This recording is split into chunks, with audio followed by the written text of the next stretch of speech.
Hey there guys, welcome back to another Pokemon Productions video game review. And as you can see, I've got the Mandalorian shirt on again. I'm sure you remember this from my Master of Disguise dance video last year. But anyway, even though I'm wearing a Star Wars shirt, I'm not going to be reviewing a Star Wars game. I'm actually going to be reviewing a game I recently finished again. Spider-Man Shattered Dimensions for the PS3. Now, if you all remember, I did a review of Captain America Super Soldier for the PS3. And this is basically a different Marvel franchise, as I'm sure you already know. Now, as you can see, there are 4 different Spider-Men on the cover. There's Spider-Man 2099, Amazing Spider-Man, Spider-Man Noir, and Ultimate Spider-Man. So, let's have a look at the box. Have a look at the back of the box. 4 parallel worlds, 1 unparalleled adventure. As Spider-Man, it is up to you to restore the shattered fabric of reality by traveling across 4 distinct parallel worlds. Experience epic boss-themed levels and deal damage in a variety of ways as you take on the unique strengths of each of the 4 Spider-Men across each dimension.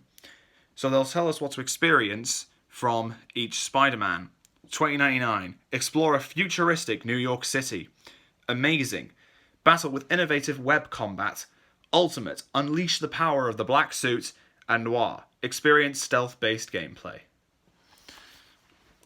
So at the start of the game, we see a museum being robbed by none other than Quentin Beck, aka Mysterio. He's basically a villain who dabbles in magic, like traditional magic, you know? So Spider-Man goes to stop him, and he's stealing something called the Tablet of Order and Chaos, which just keeps the walls of reality together. And during their initial scuffle, Spider-Man accidentally shatters it, and that brings the attention of his friend Cassandra Webb, otherwise known as Madam Web. And she has enlisted the help of 3 other Spider-Men to help him out. And together, the 4 of them take on many different villains. Like, for instance, in the 3 Amazing Spider-Man levels, you take on the likes of Kraven, Sandman, and Juggernaut. In Noir's dimension, you take on Hammerhead, Vulture, and Goblin. In 2099, that's Hobgoblin, Scorpion, and Dr. Octopus. And in the Ultimate dimension, that's Electro, Deadpool, and Carnage. And yes, Deadpool is in the game. I can't believe he's in the game. I can't say I'm a big fan of him. And I'm sure most of you guys remember in my 17th birthday special that I showed I actually got the game Deadpool for the Xbox 360, but I've not done a review of that yet. To be honest, I've not played the game in a while, so I think I'm going to have to replay the whole thing again before I replay the whole game again before I before I review it. Anyway, the story is pretty good, and the combat is amazing. So the Amazing Spider-Man can use all these different web constructs, like web hammers, web fists, that sort of thing. Noir is basically stealth-based gameplay, similar to what you'd probably find in the Batman Arkham series. Let me see. 2099, like I said, it's all futuristic, because we're not in 2099. I probably won't be here by 2099, but who knows? And Ultimate, yeah, you experience the power of the Black Suit, which is basically that Venom symbiote. Now, most of you wonder why the Black Suit's even there. Apparently, Madam Web's psychic powers can actually help Spider-Man keep this Black Suit in control. And it turns out every villain in the game that you face has obtained a fragment of the Tablet of Order and Chaos and has used it to power themselves up. So, Deadpool can use it to make clones of himself. Carnage can hide in some sort of, I don't know, like an egg or something. Hobgoblin can rise and make him bigger.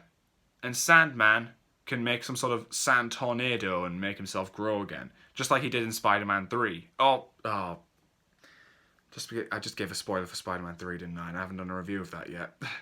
Never mind, you'll see a full review probably in the next video. So anyway, the game, yeah, it's pretty good. And the final battle against Mysterio is epic, where you play as all 4 Spider-Men. First Noir, then Ultimate, then 2099, then Amazing. In the Noir section, you have to hide in dark shadows when Mysterio emits a strange light. And then when you're Ultimate Spider-Man, you have to fight off these Mysterio-like creatures, and then and then you basically have to knock yourselves into some sort of orb thing until it explodes, harming Mysterio. Then for $20.99, it's basically a high-speed chase downwards, like you're diving down after him and just punching his helmet. And then finally, for Amazing Spider-Man, you basically have to kick loads of rubbish into him and then finally defeat him. And what's even more, you have Stan Lee himself narrating it every single time you complete 4 levels. So what do I think of the game as a whole? Well, I think it was pretty good. It was brilliant to see 4 different versions of Spider-Man. The Amazing, the Ultimate, $20.99, and Noir. Oh, and Noir. Hit the wrong one. And here's a bit of a fun fact for you all. The $20.99 version of Spider-Man isn't Peter Parker. By $20.99, Peter Parker will have been long gone. So this Spider-Man is Miguel O'Hara. He's actually a pretty cool Spider-Man. I wish we could see more of him. We've only seen him in like this game and one episode of the TV show Ultimate Spider-Man, where Spider-Man has to chase down the Green Goblin everywhere in the multiverse, and and we get a little small cameo at the end by Peter. Don't laugh at this. Peter Porker, the spectacular Spider-Ham.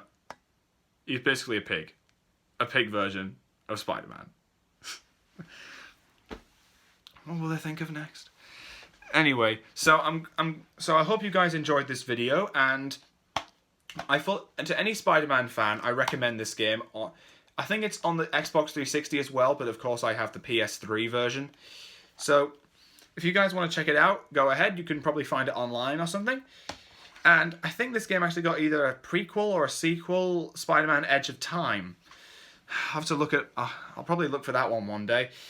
Anyway, I hope you all enjoyed the video. And until next time, Pokemon Productions signing off.